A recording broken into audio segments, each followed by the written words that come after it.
So today I have with me two gentlemen who represent the company and will be talking to us about the road ahead and how the industry is looking, and there of course a new journey which is beginning for them in the listed space.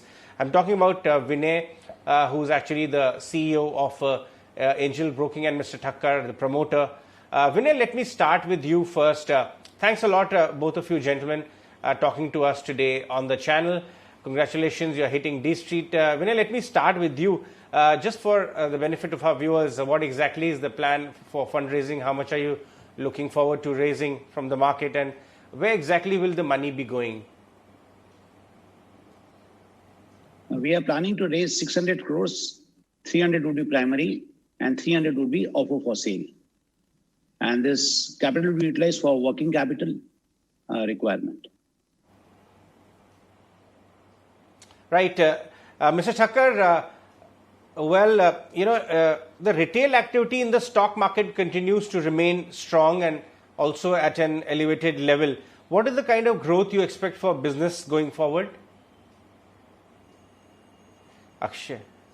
See, if you look at growth of this industry, it would be wrong to say this growth has come just in this quarter. Agreed, there are some tailwinds, but this cannot be quantified as a very strong tailwind which has changed the growth of this industry. If you look at this industry for past 5 or 6 quarters, we were seeing a good growth rate in terms of customer acquisition.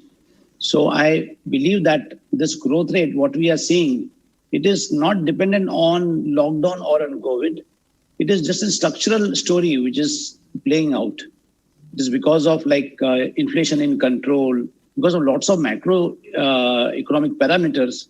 There are lots of people who are first timers and they want, in terms of getting jobs, and have started saving. They don't have an alternative to put into kind of a risk-free asset like FD and get and earn a 9 to 10% return. So this generation has to take some exposure in equity if they want to get a good returns. So that is what is panning out.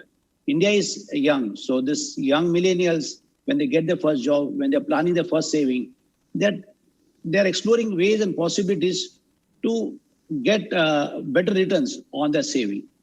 That is what a story is playing out.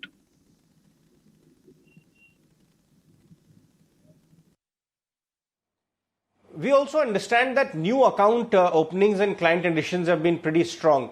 In fact, not only for you, for the entire industry, and I'm sure it's happening at your end as well. There's a wave which has really come in from the new investing community. Talk to us about your experience in that light. And especially we understand that millennials are a big portion of the new investors which are joining in. See, if you look at growth level on quarterly basis, like for past 6 quarters, it has been great. We have been growing at the rate of almost 100%. If I take year-on-year growth, if I compare Q1, we acquired 3.5 lakh customer. And if I compare to year-on-year growth, it is more than 100%. So what I am seeing that, as I said, that this story is playing out because of digitization. It is playing out because youth who are first timer into kind of putting their money, saving into any asset class. It is easier for them to use digital media, digital app. And because of social media awareness, it is very kind of simple for them to understand what kind of returns they can get in equity. So I feel this growth rate, what we are seeing, it is due to more of digitization.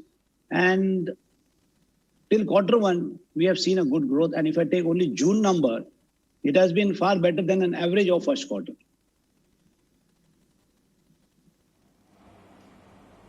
You mentioned that millennials are primarily driving this new growth which we are talking about. Do you see this trend continue, this positive trend, or you are also witnessing other, age bracket people also coming in, service guys, experienced guys who are up till now not being exposed to the markets but are willing to come in now? See, it is across all age cohorts, but you have to understand that previous generation had lots of responsibilities in terms of acquiring real estate, supporting their kids, supporting their parents. But this new generation, they are earning on their own. Their partners are earning. and they don't have a responsibility because their parents have taken care to a certain extent. And at the same time, they don't have kids to take responsibility and all that. So this generation is one, I would say, they earn, they save, they spend, and they are ready to put some money in an asset class which appears to be risky, but they know it very well that long-term kind of like returns would be good from this asset class. So although it is across the sectors, but if you see, big chunk of India still is into that bracket of 25, 28 years.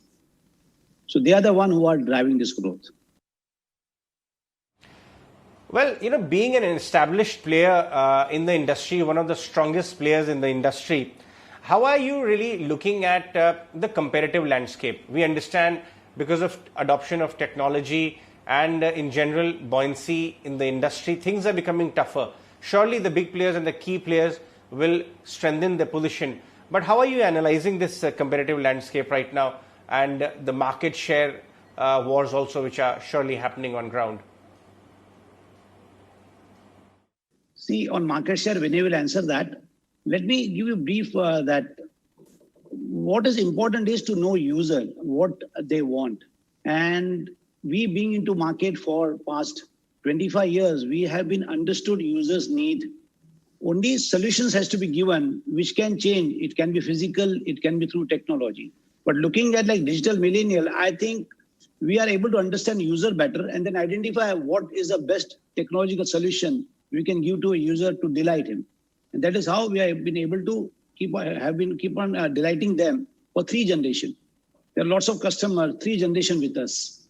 And every generation, when they use our app or whatever service we are giving, they are really delighted. On market share and all that, I will ask Vinay to answer this. Yeah. So if you look at our market share, it has been growing very, very consistently, quarter on quarter, year on year. So if you look at new client addition, our market share was just little, above, less than 6% in FY19, which grew to 10.5% in FY20, and which is now close to 15% in this first quarter. Then if you look at our market share in terms of retail market share, trading volume, in cash segment, we are close to now, 17%. In future and options, we're close to 8%. And this all has been growing consistently. In commodities now, we've kind of started touching 24-25% in the first quarter. So you can see our market share has become very, very dominant and it has been growing consistently over the last few quarters.